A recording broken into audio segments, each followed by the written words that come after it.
네, 출판업계의 소규모 창업의 형태인 1인 출판사가 늘어나고 있습니다. 출판 산업 실태 조사에 따르면 전체 출판사 중 1인 출판사가 약 76.1%에 달할 만큼 그 비중이 커지고 있고요. 또 베스트셀러에 오를 만큼 독자들에게도 인기가 상당합니다. 자세한 내용 이슈 10분 체크해서 알아보겠습니다. 홍순철 출판평론가 나와 계십니다. 안녕하십니까, 평론가님? 예, 안녕하십니까. 네. 1인 출판사라고 그러면 어떤 겁니까? 모든 걸 다 혼자 다 하는 거예요? 예, 보통 뭐 1인 출판사 그러면 혼자 다 하는 것이라고 생각하기 쉬운데요. 글쎄 말이에요. 예. 한국출판문화산업진흥원이 1인 출판사에 대한 정의를 내린 게 있습니다. 그래요? 예, 보통 이제 4인 미만의 예, 사업장을 1인 출판사라고 편의상 부르고 있는데요. 네. 4인 이하라고 하더라도 보통 출판사 대표가 뭐 직접 원고를 쓰기도 하고요. 또 필자를 섭외하기도 하고 네. 편집, 디자인, 어이구. 마케팅 어허. 거의 모든 업무를 혼자서 다 한다. 이렇게 이야기할 수 있을 것 같습니다. 네. 사실 출판사 가운데 70%가 넘는 출판사들이 1인 출판사라고 현재, 하는 건 상당한 음. 비중이라고 이야기할 수 있는데요. 최근 들어서 이 출판 산업이 상당히 네. 정체가 되고 있고 또 매출도 감소가 되고 있는 상황에서 네. 대형 출판사들이 많이 사라지고 있습니다. 네. 그러면서 이 1인 출판사라든가 중소형 출판사들이 일종의 이제 스타트업 형태로 새롭게 도전적인 어떤 정신을 가지고 시작하는 것이라고 이해하시면 될 것 그 같습니다. 1인이나 아주 그 소수의 인원 갖고 출판 업무가 가능한 만큼 이렇게 다 사회의 어떤 그 구조적인 연계가 되는 모양이죠. 그렇습니다. 출판 같은 경우에는 상당히 외주 업무들이 네. 활성화되어 있기 때문에요. 뭐 영업이라든가 마케팅을 하던 출판사 대표가 네. 기획이라든가 편집 같은 것들을 외주를 통해서 할 수 있는 시스템이 잘 갖춰져 있기 때문에 네. 1인 출판사들이 그만큼 새롭게 시작을 하고 또 잘 정착할 수 있는 환경이 만들어지고 있는 거죠. 출판계가 상당히 내부 연계망이 촘촘하게 잘 꾸려져 있네요. 네, 그렇다고 볼 수 있습니다. 또 맨파워도 있는 것 같고. 그렇습니다. 그렇죠. 자, 이렇게 1인 출판사가 늘어나는 이유 좀 구체적으로 설명하면 어떤 게 있겠습니까? 크게 두 가지 원인을 네. 짚어볼 수 있을 것 같은데요. 첫 번째가 2014년 11월 달에 출판계에 거대한 변화가 나 있었습니다. 어떤 게 있었습니까? 개정된 도서 정가 제법이 발효가 됐는데요. 예. 이미 뭐 여러 언론을 통해서 이야기를 들으셨겠지만 사실은 2014년 11월 전까지 출판계는 우리가 광폭 할인이라고 해서요.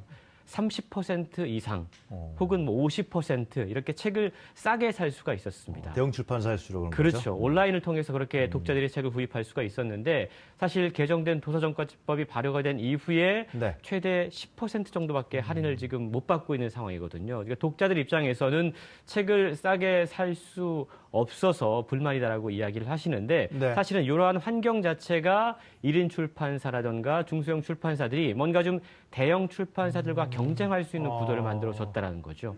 과거에 할인을 대형에서 했기 때문에 그동안에는 가격 경쟁에서 밀렸는데 그렇습니다. 이제 가능하다. 뭐 그렇죠. 그런 말씀이네요. 아무래도 이제 1인 출판사들 같은 경우에는 뭐 대대적인 물량 공세라든가 뭐 마케팅 할인 것들을 할 수 없던 상황이었는데 개정된 도서정가제법에 의해서 어느 정도 공정한 경기장의 룰이 만들어졌기 때문에 1인 출판사들이 나름대로 성공할 수 있는 요인이 만들어졌다라고 이야기할 수 있고요. 네. 또 한 가지 이유는 사실 출판사분들에게는 조금 쓰라린 이야기이기도 합니다. 이런 이야기 잘 안 하시는데요. 네, 어떤 얘기입니까? 고용 안정화에 대한 이야기입니다. 많은 사실 산업 분야가 40대 중반이 넘어가면 직장 내에서 그렇죠. 사실 설 자리가 마땅치가 않거든요. 네. 출판계도 마찬가지입니다. 네. 대형 출판사들이 자꾸만 규모가 줄어들면서 40대 이상 경력 있는 출판사들이 그 안에서 생존하기가 힘들어지는 거죠. 네. 그러다 보니까 자꾸만 경력 있는 분들이 이제 독립을 해서 새롭게 출판을 시작하는 그런 어떤 이유가 바로 1인 출판사들이 최근 들어서 급증하는 이유라고 이야기할 수 있습니다. 40대 넘게 되면 아무래도 출판업계에서는 베테랑이 될 텐데. 그렇죠. 예, 근데 대형 출판사에서는 이제 인건비 수지가 안 맞으니까 맞습니다. 그분들이 나가서 그렇죠. 1인 스타트업을 개설한다 이거죠. 예, 근데 그게 또 이제 출판사 입장에서는 사실은 1인 출판하시는 분들의 입장에서는 네. 경력을 많이 쌓으면서 이 저자들과의 좋은 또 연을 만들어 놨기 글쎄 때문에 말이에요. 우리가 이제 우정 출판이라고 이야기하거든요. 아. 좋은 저자분이 그 편집자를 따라서 예, 1인 그렇습니까? 출판사 책을 내는 그런 경우들도 종종 발생하고 있습니다. 뭐 독자들 입장에 봤을 때는 나쁠 것 같지 않아요, 그죠? 그렇죠. 사실 출판계에서는 좀 힘들겠지만. 맞습니다. 예, 독자들 입장에서는 다양한 책들이 그만큼 말이에요. 나올 수 있다는 측면에서 상당히 반길 만한 현상이라고 볼 수 있고요. 아무래도 이제 대형 출판사들이 내는 책의 결과 작은 출판사들이 내는 책의 결이 조금씩 다릅니다. 그렇기 때문에 독자들 입장에서는 다양한 책들을 만나볼 수 있다는 장점이 있는 것이죠. 우리 홍 평론가께서 자세하게 설명을 해주셨습니다만 1인 출판사. 근데 이 일반 국민들은 잘 1인 출판사 괜찮은가? 어떤가? 인지도는 좀 약할 것 같아요, 아직도. 어떻습니까? 사실 최근 베스트셀러에 올라가 있는 책들의 몇몇을 보면 네. 야, 1인 출판사가 대세 아니야라는 생각까지도 할 수 있을 정도인데요. 정말입니까?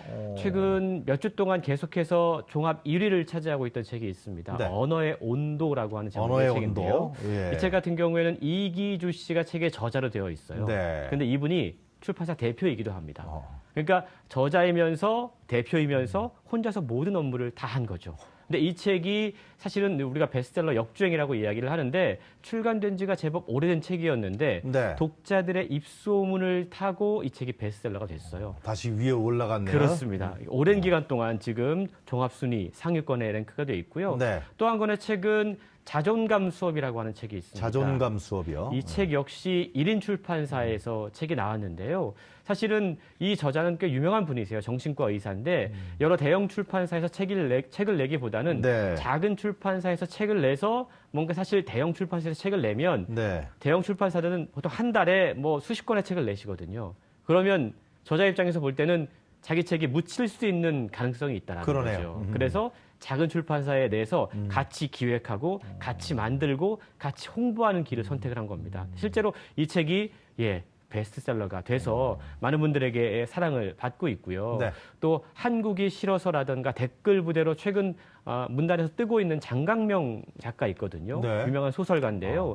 이분도 최근까지 대형 출판사 책을 내시다가 최근에 에픽로그라고 하는 신생 출판사에서 신간을 내셨어요. 이유를 물어보니까 마찬가지로 대형 출판사에서 책을 내면 저자 자신의 목소리를 낼 수 있는 가능성이 자꾸만 줄어들게 되고 네. 또 책이 나왔을 때 홍보할 때도 나의 입지가 줄어든다. 그래서 정말 뜻이 맞는 작은 출판사와 일을 할 때 훨씬 더 행복했고 더 좋은 결과가 나왔다. 이렇게까지 이야기를 하셨습니다. 출판의 어떤 본래의 진정한 의미도 좀 되찾아가고 있지 않나 그런 생각 좀 드네요. 그렇습니다. 네. 이 출판 같은 경우에는 다양성을 생명으로 하고 있고 네. 또 정말 많은 어떤 다양한 책들이 나와서 독자들의 니즈를 맞춰줘야 되기 때문에 1인 출판사들이 그러한 어떤 니치 마켓을 잘 찾아가고 있다. 이렇게 분석해 볼 수 있을 것 정부에서 같습니다. 도서정까지 한 거는 잘한 거네요. 그러니까. 일단 그렇게 좀 평가해야 될 것 같습니다. 그렇군요. 자, 그러면 1인 출판사를 이렇게 독자들이 좋아하는 이유는 우리가 꼽아보면 어떤 게 있겠습니까? 뭐 여러 가지가 있을 것 같은데요. 네. 일단 좀 개성 있는 책들을 많이 낸다. 그리고 독자들과 끊임없이 호흡하고 쌍방향으로 커뮤니케이션 한다라는 네. 점을 꼽을 수 있을 것 같습니다. 사실 언어의 온도 다시 한번 말씀드리자면 이 책이 베스트셀러가 됐던 그 행적을 살펴보면요. 언어의 온도요? 출간된 지 제법 오래됐지만 이 책은 인용 유발 서적이라고 불렸어요. 인용 유발 서적이요? 예. 뭐 각주가 많습니까? 각주가 많은 게 아니고요. 네.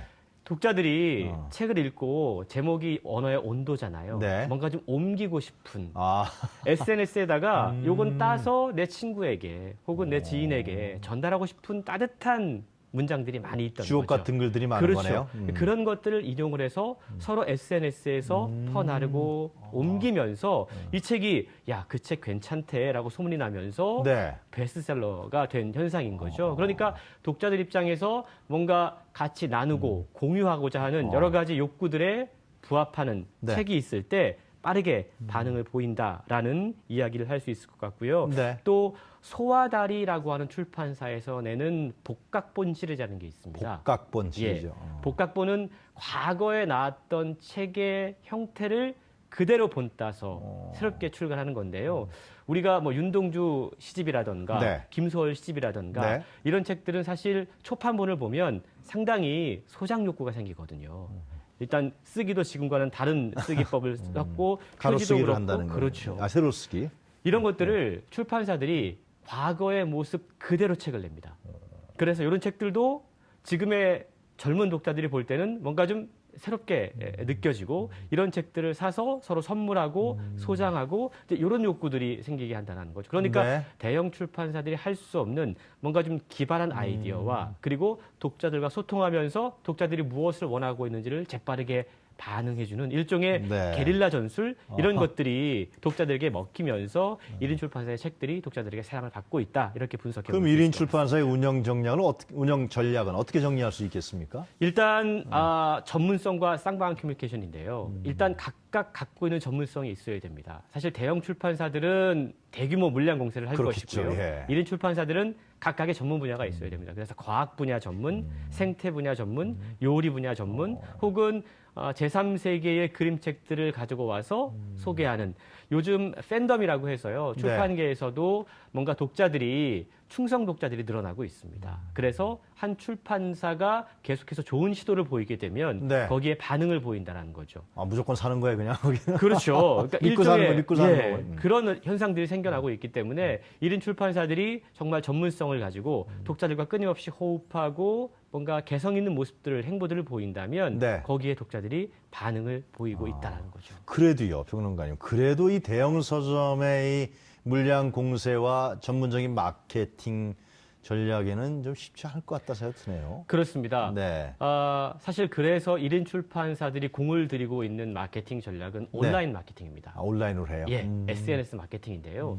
실제로 대형 출판사들도 과거의 전통적인 마케팅 방식이 지금 잘 통하지 않고 있음을 느끼고 있어요. 과거에 우리가 책 광고를 보통 신문 지면을 통해 봤잖아요. 그렇죠. 근데 요즘 신문 보시면 책 광고가 확연히 줄어든 것을 확인할 수가 있습니다. 또 오프라인 서점에 가보시면 대형 서점 가보시면 매달하던가 책 광고가 있는데 이게 사실은 다 어마어마한 비용을 그렇다 들여서 하는 그러더라고요. 광고들이거든요. 거기 올라가려면 그게 간단치 않다 그러더라고요. 1인 출판사들로서는 할 수 있는 게 아닌 거죠. 네. 그렇기 때문에 온라인을 통해서 비교적 비용이 적게 든 혹은 들지 않는 SNS와 온라인을 통해서 자신의 책들을 알리려는 노력들을 상당히 열심히 하고 있는 거고요. 네. 또 독자들 가운데 그런 것들을 잘 포착을 해서 서로 아까 인용 유발 서적이라고 말씀드린 네. 것처럼 전달을 잘 해주는 그러한 현상들이 나타나고 있는 겁니다. 또 한 가지 1인 출판사들에게 지금 유리한 환경이 만들어지고 있는 건 최근 들어서 홍대 부근이라든가 전국 각지에 개성 있는 독립 서점들이 많이 생겨나고 그래요? 있습니다. 고무적인 현상이네요. 인디 서점이라고 해서요. 이것도 대형 서점 말고 거기에 가보면 뭐 맥주도 한잔 하면서 책을 본다든가 아니면 차를 마시면서 책을 볼 수 있는 공간들이 늘어나고 있는데 네. 이런 독립 서점, 인디 서점들이 또 집중적으로 홍보하고 있는 책들이 바로 이 자신들과 비슷한 처지의 그래요? 1인 출판사들의 책들을 홍보를 열심히 해주고 있거든요. 거기에 직접 저자들이 와서 뭐 낭독회를 하기도 한다던가 여러 가지 독자들과의 대면 접촉을 할 수 있는 공간으로 활용이 되고 있기 때문에 네. 그런 공간이 늘어나고 있는 것도 1인 출판사들에게는 상당히 호재라고 이야기할 수 자, 있습니다. 마지막으로 평론가님, 앞으로 만약에 내가 1인 출판사를 하겠다. 그럼 어떤 게 필요합니까? 절차는 사실 상당히 간단합니다. 네. 출판사가 사실은 진입 장벽이 상당히 낮기 때문에요. 네. 그냥 구청에 가셔가지고 이름 갖고 등록하시고 세무서에 가셔서 사업자 등록하시면 됩니다. 근데 절차는 간단하지만 네. 사실 출판을 하기 위해 가장 중요한 것은 내가 얼마만큼 어떤 분야의 전문성을 갖고 그게 제일 있느냐. 중요하겠네요. 좋은 컨텐츠를 갖고 있느냐가 중요하거든요. 출판이 자본도 적게 들고 또 설립하기 쉬워서 쉽게 뛰어들지만 사실은 성공 확률이 상당히 낮은 산업이라고 그렇습니까? 이야기할 수 있기 때문에요.